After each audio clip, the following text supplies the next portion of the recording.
படத்தின் தயாரிப்பில் தமிழ் திரை சேனல் தமிழ் என்பது வெற்றியை குறிக்கும். கண்டிப்பாக இந்த படம் வெற்றி பெறும் என்று முதலில் நான் வாழ்த்தி, இரவு பறவை என்கிற இந்த திரைப்படத்தை எழுதி இயக்கி பல்வேறு கடினமான சூழலில் பொருளாதார நெருக்கடியில் அருமை சகோதரர் வேதாஜி பாண்டியன் அவர்களும் அவருக்கு உறுதுணையாக தயாரிப்பில் எனது ஊரை சார்ந்த டாக்டர் பாண்டியன் அவர்களும் உதவி செய்து இன்றைக்கு நம்முடைய போற்றுதலுக்குரிய நாடாளுமன்ற உறுப்பினர், எங்கள் மாவட்டத்தின் மைந்தர், எங்கள் மாவட்டத்தின் பிரதிநிதி, இந்த கதையை நம்முடைய இயக்குனர் அவர்கள் வடிவமைத்திருக்கிறார்கள் அல்லவா, எழுதி இயக்கியிருக்கிறார்கள் அல்லவா,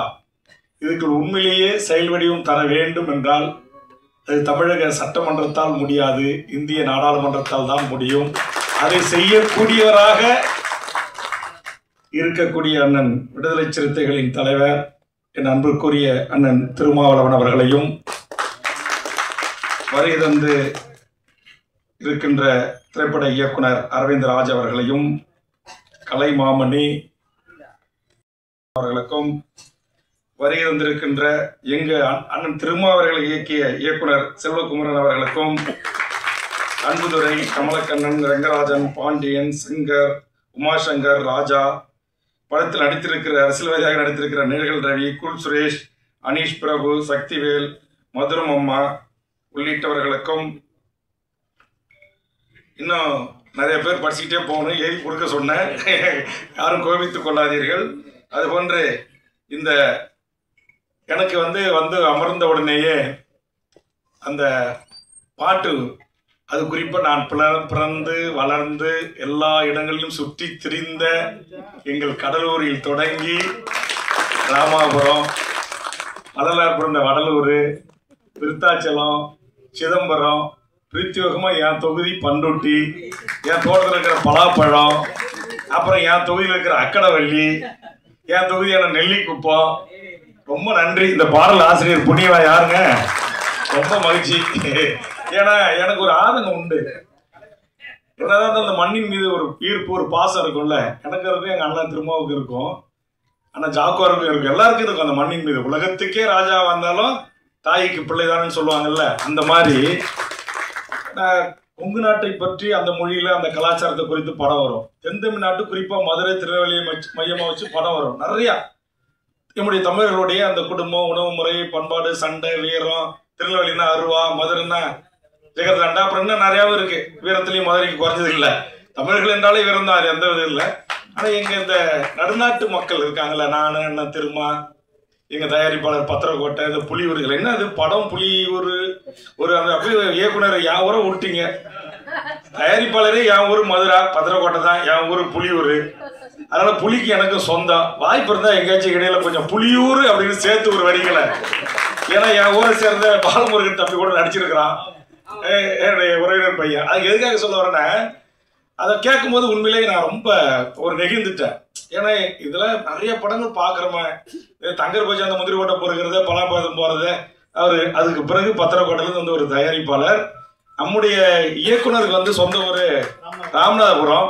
அவரை அந்த ராமநாதபுரம் சொந்த ஊருக்காரங்களுக்கு தான் தெரியும், அந்த படகுல வர்ற மீனவர்கள், அவங்க அந்த புலிகள் அல்லது காயம்பட்ட போராளிகள், ஈழ உறவுகளை எப்படி பத்திரமா பாதுகாத்து அடைகாத்து கொண்டு வந்து இங்க கரை சேர்க்கிறாங்க, அதற்கு அவங்க சந்திச்ச வழக்குகள், பொய் வழக்குகள், புனையப்பட்ட பல்வேறு கதைகள்.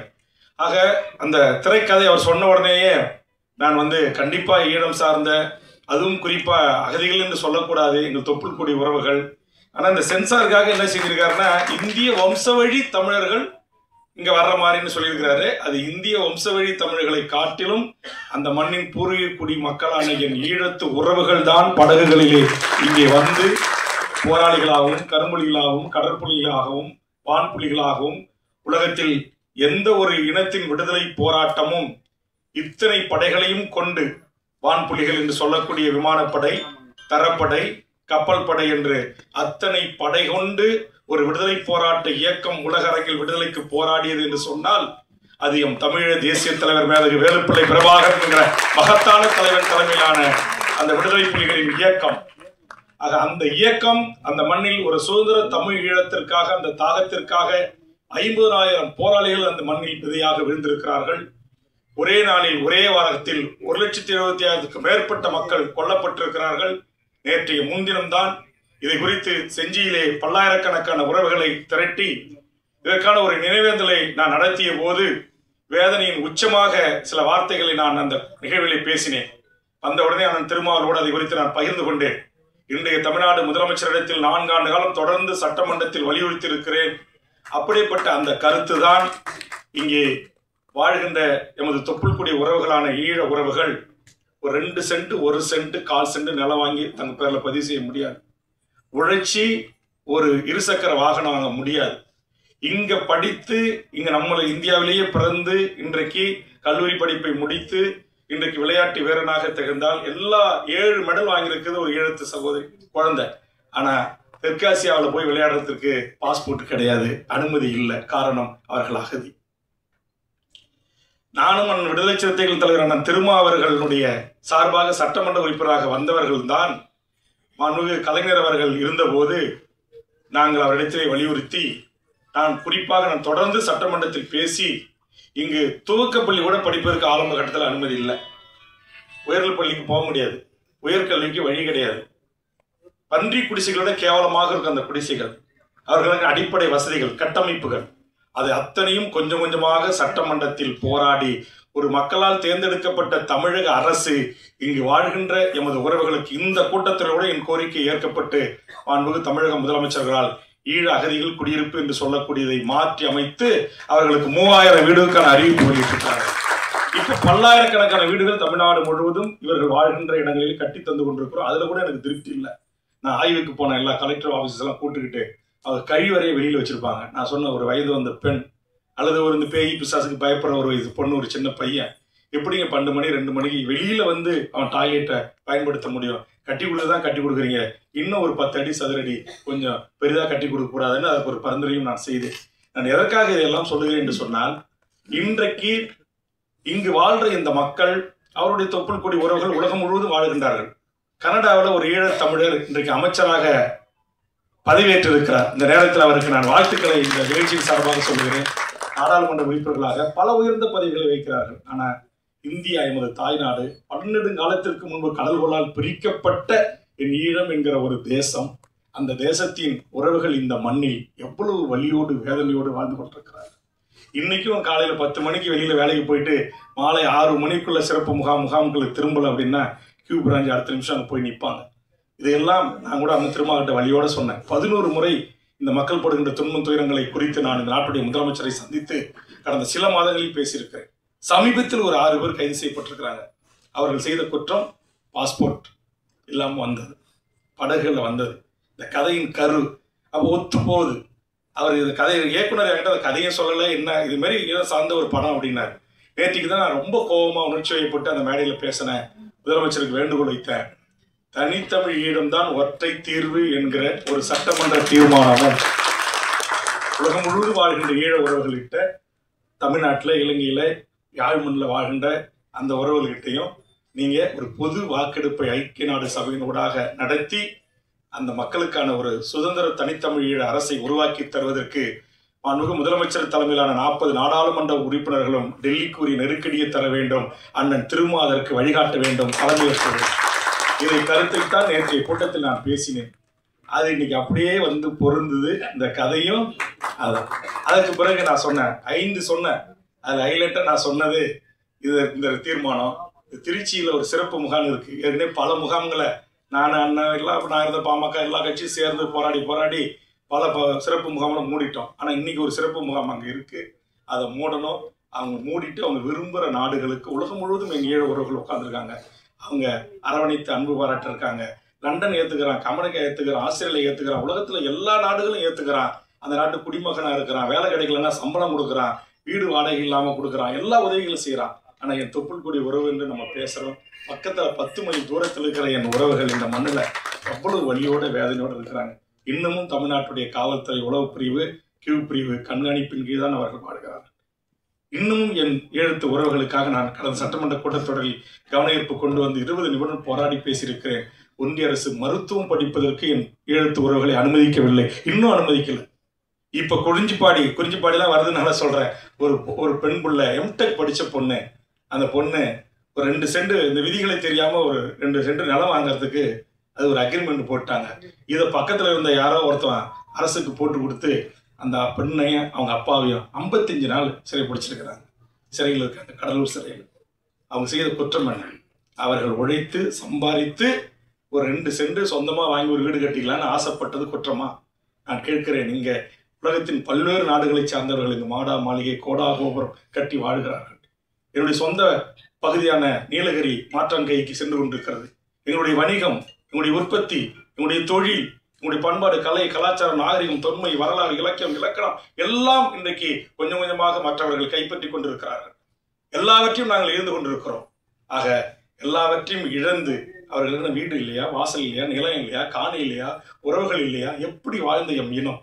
அந்த இனம் இங்கு வந்து இவ்வளவு ஒரு துன்பத்தோடு துயரத்தோடு வாழ்கின்ற இந்த வழிகளை எல்லாம் எடுத்து பல திரைப்படங்கள் வெளியிடுவதற்கு முயற்சித்த போது ஒன்றிய அரசு சென்சார் நிறுவனம் தடை செய்தது, தடுத்து வைத்தது.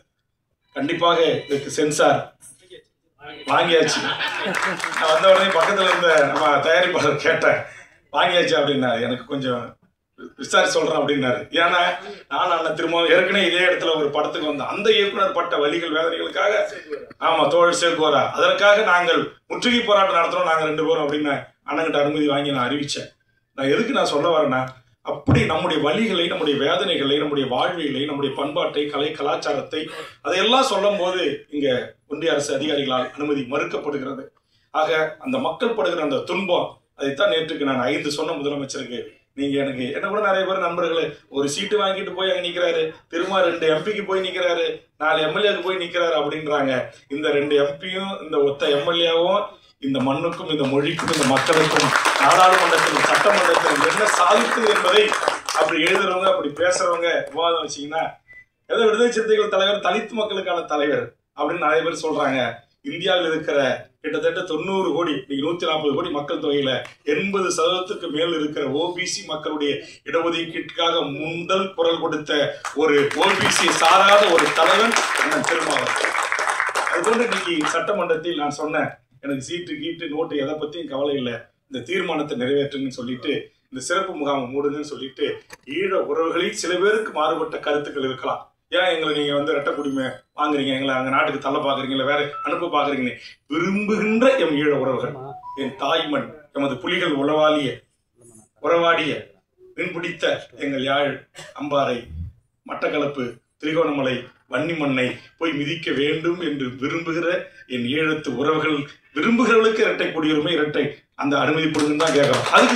அது கூட எங்களை சில பேர் விரும்புறாங்க. கட்டாயப்படுத்தி அவங்களை போங்கன்னு சொல்லல. இந்தியா என்பது இது எங்கள் நாடு தான், உங்கள் நாடு. விடுதலை புலிகள் இந்திய ராணுவம் சென்று அங்கு ஏற்பட்ட அந்த பாதிப்பை குறித்து காசி ஆனந்தம் ஐயா அவர்களும் புதுவை ரத்னதுரை அவர்களும் எழுதிய அந்த வரிகள் எல்லாம் இந்த நாங்கள் போய் வருகிறோம் என்று அந்த பாடல் வரிகள் வரும். நன்றி சொல்லுகிறோம் என்கிற வரிகள் வரும். களத்தில் கேட்கும் கானங்கள் யாக ராகங்கள். அந்த பாடல்கள் எல்லாம் நான் கேட்கின்ற போது அவ்வளவு கண்ணீர். நம்மளால இந்திய ராணுவம் சென்று செய்த அநியாய அக்கிரம அட்டூழியங்களை குறித்து. ஆனா இன்னைக்கு அதெல்லாம் குறித்து எந்த திரைப்பட இயக்குநர்கள் அப்படிலாம் எடுத்து நாம் வாழ்கிற இந்த இந்தியாவை, நம்முடைய ராணுவத்தை, நம்முடைய அரசை யாரும் அப்படி கடுமையான விமர்சனங்களை முன்வைப்பதில்லை. வலிகளை, வேதனைகளை, துன்பங்களை, கணவன் முன் மனைவியை கற்பழித்தான், தகப்பன் தாய் முன் மகளை கற்பழித்தான், எங்கள் பெண் பிள்ளைகளின் மார்புகளை அறுத்து தமிழ்ச்சிகள் கறி வீதிகளில் விற்கப்படும் என்று கம்பிகளில் கோத்தான், என் தாய்மார்களின் கற்பில் இருந்த அந்த பிசுவை காவல்துறையின் துப்பாக்கி முனையில் இருக்கிற கத்தியை கொண்டு கீறி சூஷாக்ஸ் கால்களால் விதித்தான், தார்களிலே மூழ்கி எடுத்தான், சர்ச்சுகள் மீதும் நல்லூர் கோயில்கள் மீதும் எம் இஸ்லாமியர்கள், தமிழ் இஸ்லாமியர்கள் தொழில் செய்த இல்லங்கள் மீதும் உலகத்தால் தடை செய்யப்பட்ட கொத்து குண்டுகளை, பாஸ்பரஸ் குண்டுகளை போட்டு கொலை செய்தான். இந்த வழிகளை அடுத்தடுத்த தலைமுறைக்கு எடுத்து சொல்லி இவ்வளவு வழி நிறைந்தது நம்முடைய வாழ்வு. இன்றைய ஒரு நுகர்வு கலாச்சாரத்தில், ஒரு குளோபல் உலகத்தில் நாம் வேறு விதமான பண்பாட்டு கலாச்சார நாகரிகத்தில் உள்ளடங்கி நம்முடைய வேரை நாம் கொஞ்சம் கொஞ்சமாக செல்லரித்துக் கொண்டிருக்கிறது என்று தமிழ்நாட்டு தமிழர்கள் நாம் பேசிக் கொண்டிருக்கிறோம். ஆனால் எமது ஈழத்து உறவுகள் அந்த கலாச்சாரத்தோடு வாழ்ந்தாலும், உலகத்தில் எவ்வளவு பெரிய கல்லூரிகளில் பட்டங்களை படித்தாலும், எவ்வளவு பெரிய நிறுவனத்தில் இருந்தாலும் தாய் மண்ணான எம் ஈழ மண்ணை மறக்காமல் வாழ்கிறார்கள். உலகத்தில் வாழ்கின்ற அத்தனை ஈழ உறவுகளும் அகதிகளாக போனாலும் கூட தங்கள் பிள்ளைகளுக்கு தமிழ்நாட்டுடைய பண்பாட்டு விடயங்களை, ஆதி தமிழரின் பறை இசையை தமிழ்நாட்டு தமிழச்சி தங்கைகள் தம்பிகளை விட என் ஈழத்து தம்பிகள் கற்றுக்கொள்ளுகிறான். ஒவ்வொரு வீட்டிலும் பறை இருக்கிறது.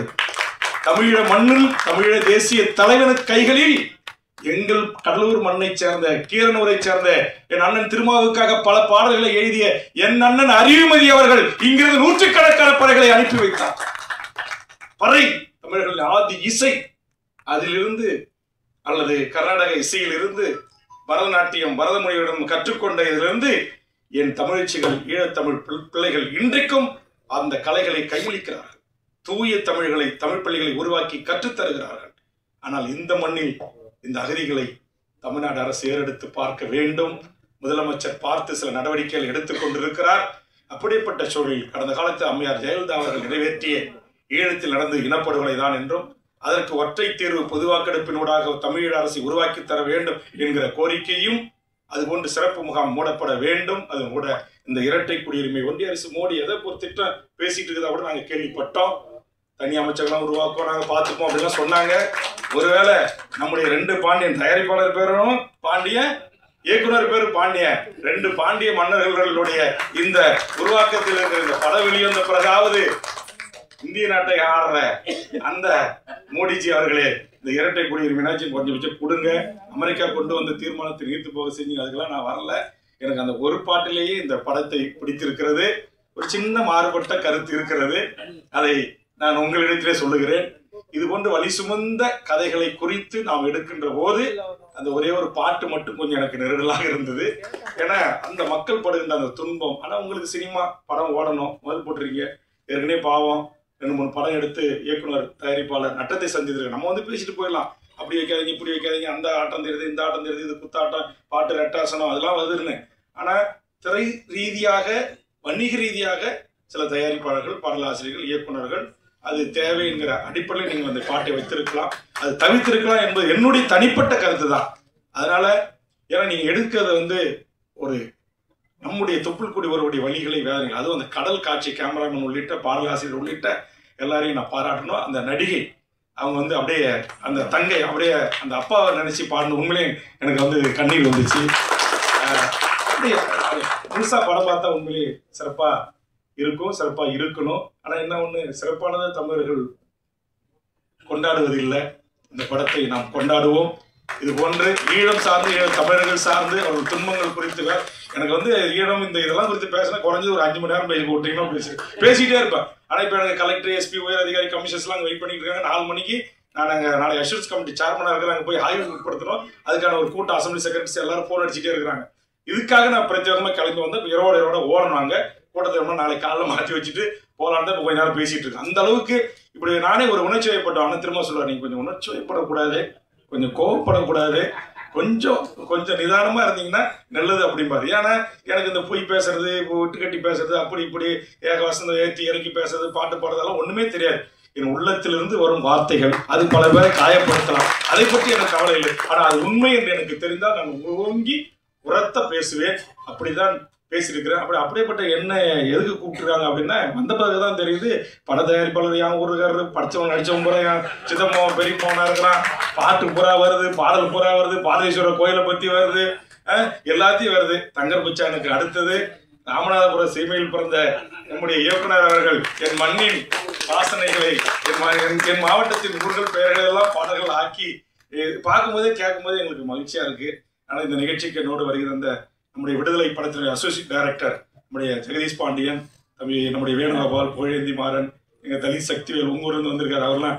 அதனால கடலூர்ல நிறைய முகங்கள் இருக்கு. அதனால எல்லாருக்கும் ஊர்ல இருந்து வருகிறது இந்த நம்முடைய கடலூர் என்கிற நம்முடைய செம்மண் பூமியை, கடல் ஒட்டி வாழக்கூடிய நம்ம மீனவ மக்கள், ஈழத்தமிழர்கள். ஏன்னா நம்ம ஊர்ல தான் குளஞ்சாடுல முகாம் இருக்கு, அம்பலாமட்டில் முகாம் இருக்கு, வித்தாச்சலத்தில் முகாம் இருக்கு, குறிஞ்சிப்பாடில் முகாம் இருக்கு, ராமநாதபுரத்தை தாண்டி அதிக இலங்கை தமிழர்கள் என்று சொல்லக்கூடிய தொப்புள்குடி உறவுகள் வாழ்கிற முகாம் எங்க பகுதியில் இருக்கிறது. இன்றைக்கும் ஆண்டுக்கு ஒரு முறை இயற்கை பேரிடர் பிரச்சனை நல்லது கெட்டது அப்படின்னா முதல் உதவியாக நான் போய் நின்று அவர்களோடு தான் நானும் இருந்து கொண்டிருக்கிறேன். அந்த அளவுக்கு அவர்கள் என் மீது மாறாத ஒரு பற்றை தெரிவிக்கக்கூடியவர்கள். அந்த மக்களுடைய மறுவாழ்வுக்காக, அவருடைய சம உரிமைக்காக, சம வாழ்வுக்காக, ஒரு சுதந்திரத்திற்காக இன்னும் பல படங்கள் வர வேண்டும் என்று வாழ்த்தி, இந்த படத்துக்கு நாம் அனைவரும் சேர்ந்து வெற்றியை தேடித்தர வேண்டும் என்று இந்த நேரத்தில் கேட்டுக்கொண்டு, கொஞ்சம் அதிக நேரம் எடுத்துக்கிட்டா அண்ணன் கோபித்துக் கொள்ளக்கூடாது என்று மிகச்சிறப்பான பத்திரிகையாளர்கள் இந்த கவரேஜுக்கு வந்திருக்கீங்க. உண்மையிலே நன்றிங்க. இந்த மாதிரி படத்துக்கு வந்திருக்கீங்க. ஒரு கைகூப்பம் நான். ஏன்னா இன்னைக்கு அதுக்கும் கொஞ்சம் சிவப்பு தோல் வேணும். எல்லாம் படத்தில் நடிச்சவங்க பார்த்தா எல்லாம் கருப்பு தோல். கதாநாயகன்ல இருந்து துணை நடிகர்கள் இருந்து டான்ஸ் மாஸ்டர் இருந்து எல்லாம். ஆனா கருப்பு தோல், ஈழம், மீனவர் பிரச்சனை, இந்த மாதிரி அகதிகள் பிரச்சனை, இதையெல்லாம் இன்னைக்கு தமிழ்நாட்டில் இருக்கிற சமூக ஊடகங்கள் தான் 1-2 ஏதுது. பெரிய இந்த மெயின் ஸ்ட்ரீம் மீடியாக்கள் என்று சொல்லக்கூடியவங்க இந்த பெரிய பத்திரிகைகள்லாம் கண்டுக்கிறதே இல்லை. ஆனால் இங்கே பல பத்திரிகை நண்பர்கள்லாம் உட்காந்துருக்கிறீங்க. இவ்வளவு தொலைக்காட்சி, இவ்வளவு யூடியூப் சேனல்லாம் வந்திருக்கிறீங்க. இந்த வழி நிறைந்த எம் ஈழ உறவுகளின் இந்த சோக கதையை, சொந்த கதையை உலக தமிழ் சமூகத்துக்கு எடுத்து சொல்லுங்கள். ஆளுகின்ற அரசின் கவனத்தின், அவருடைய ஒன்றிய அரசனுடைய காதுகளுக்கு எடுத்து சென்று அவர்கள் சிந்தித்து ஒரு நல்ல முடிவை எடுப்பதற்கு உங்கள் ஊடகம் உரிய வெளிச்சத்தை இந்த திரைப்படத்தின் மீது பாய்ச்ச வேண்டும் என்று அன்பான வேண்டுகோள் வைத்து, மிகச்சிறப்பாக இந்த படத்தை தயாரித்து இயக்க இருக்கிற அத்தனை நல்ல உள்ளவங்களுக்கு, எல்லா ஆர்டிஸ்டுக்கும், எல்லாருக்கும் என்னுடைய சார்பாக எல்லாருமே சிறப்பா பண்ணியிருக்காங்க. எல்லாருக்கும் என்னுடைய வாழ்த்துக்களையும் பாராட்டுகளையும் தெரிவித்து நிறைவு செய்கிறேன். நன்றி, வணக்கம். நன்றி. எம்எல்ஏ